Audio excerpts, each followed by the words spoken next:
हमारा आज का टॉपिक है प्रिंसिपल्स ऑफ काउंसलिंग। काउंसलिंग के जितने भी प्रिंसिपल्स होते हैं उसमें सबसे पहले आता है, बेसिक प्रिंसिपल्स में सबसे पहले आता है एक्सेप्टेंस। एक्सेप्टेंस का मतलब क्या कि जो काउंसली है उसको काउंसली बोल लो, क्लाइंट बोल लो या फिर प्रार्थी बोल लो, सबसे पहले उसको एक्सेप्ट करना पड़ेगा उसकी कैरेक्टरिस्टिक्स को कि वो पॉजिटिव नेगेटिव कौन सी हैं, कैसी हैं। इंसान जब तक खुद को एक्सेप्ट ही नहीं करेगा कि हाँ मेरे अंदर ये कमियां हैं या फिर ये मेरे अंदर ये खूबियां हैं, तब तक काउंसलिंग का कोई फ़ायदा नहीं है। तो काउंसलर और काउंसली के बीच में हारमोनियस रिलेशनशिप डेवलप करना बहुत ज़रूरी होता है। और इसके लिए क्या कि सबसे पहले जो क्लाइंट है या काउंसली है उसको अपने आप को एक्सेप्ट करना पड़ेगा। दूसरी बात क्या होती है इसमें कि देखो इंसान सब अलग अलग हैं, तो सब में बेसिक सी बात है इंडिविजुअल डिफरेंसेस होंगे और इस चीज़ को हम कभी भी नेगलेक्ट नहीं कर सकते। हर इंसान अलग है, सोच अलग है, वैल्यूज़ अलग है, सब कुछ अलग होता है उनका।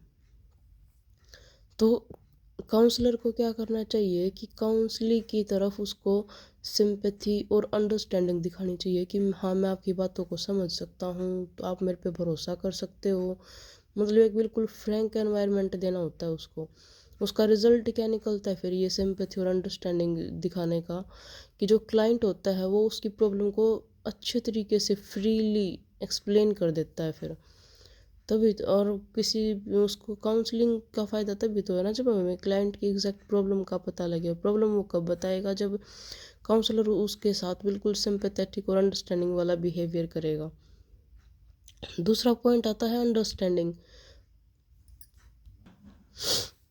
अंडरस्टैंडिंग का मतलब क्या है कि एम्पैथी दिखानी होती है इसमें। एम्पैथी क्या होती है, देखो सिंपैथी तो वो होती है, मैंने वीडियो बनाई हुई थी एम्पैथी और सिंपैथी की, उसमें मैंने बहुत अच्छे से बताया था एम्पैथी और सिंपैथी में डिफरेंस क्या होता है। सिंपैथी तो वो होती है जिसमें हम ये दिखाए किसी को, मान लो किसी को कोई प्रॉब्लम है, उसको बोले हाँ तेरे को प्रॉब्लम है, ये बहुत बुरा हुआ तेरे साथ। और एम्पैथी वो होती है जिसमें हम खुद को ही उस प्रॉब्लम की, मतलब उस इंसान की जगह खुद को रख के सोचने लग जाएं कि अरे ये तो काश अगर मेरे साथ ऐसा हो जाता तो ये होता, मैं ऐसे रिएक्ट करता हूँ, मतलब वो खुद उस चीज़ सिचुएशन में डूब जाता है।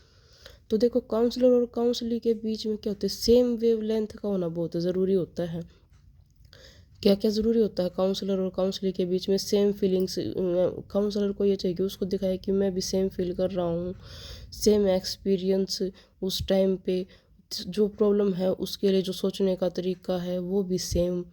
मतलब उसको ये दिखाना होता है कि हाँ मैं तेरी चीज़ों को समझ रहा हूँ, मैं खुद को वहाँ रख के एनालाइज कर रहा हूँ।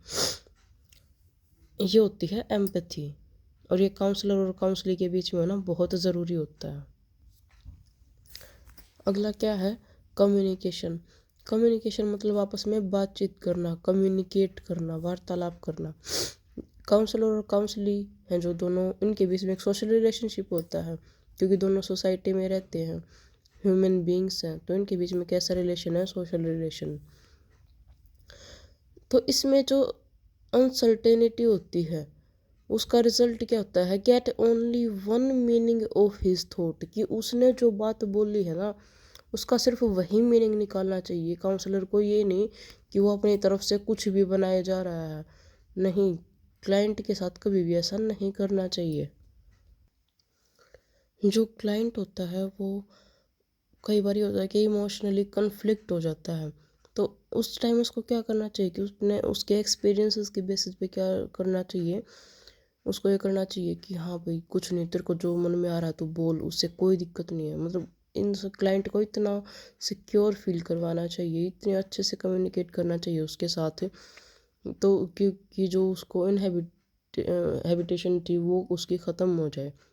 जिस इनहिबिटेशन को फेस कर रहा है उसको कंट्रोल करेगा, तो उसमें हेल्प कौन करता है, काउंसलर हेल्प करता है उसको।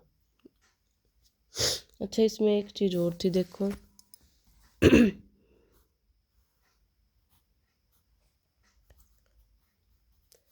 सबसे पहले क्या करता है, एक्सेप्टेंस। दूसरा क्या होता है, अंडरस्टैंडिंग। तीसरा क्या होता है, कम्युनिकेशन। ये जो तीनों के तीनों हैं ये एक थ्योरी के अकॉर्डिंग होते हैं। ये बात किसने किसने दी थी ये theory? Karl Rogers 1961। Karl Rogers 1961 ने बोली थी ये बात कि ये एक पहलू होते हैं व्यवहार के, तीनों के तीनों क्या होते हैं, ये पहलू होते हैं। इसके बाद क्या था? Democratic environment. इसमें क्या होता है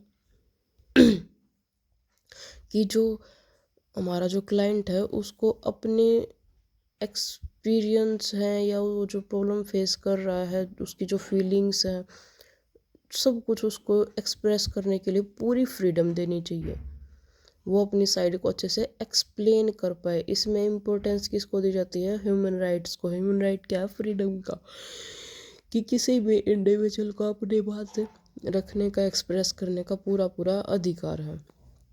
तो काउंसलर और काउंसलिंग के बीच में डेमोक्रेटिक एनवायरनमेंट होना भी बहुत ज़रूरी होता है। इसके बाद क्या है? डायग्नोसिस। जो डायग्नोसिस होता है वो किस पे बेस्ड होता है? वो अंडरस्टैंडिंग पे बेस होता है। इसमें क्या लिखा है इन्होंने? A process of scientific observation. कैसा प्रोसेस है ये? एक साइंटिफिक ऑब्जर्वेशन एंड क्लासिफिकेशन, दोनों का। किस किस का? Scientific observation and classification, where by the clinician through the recognition of observed similarities is unable to identify the behavioral pictures under observation as an of a common class or type। ठीक है, basic जो principles थे इसके यही थे। और इसके बाद हम बात करेंगे, हमारा नेक्स्ट टॉपिक होगा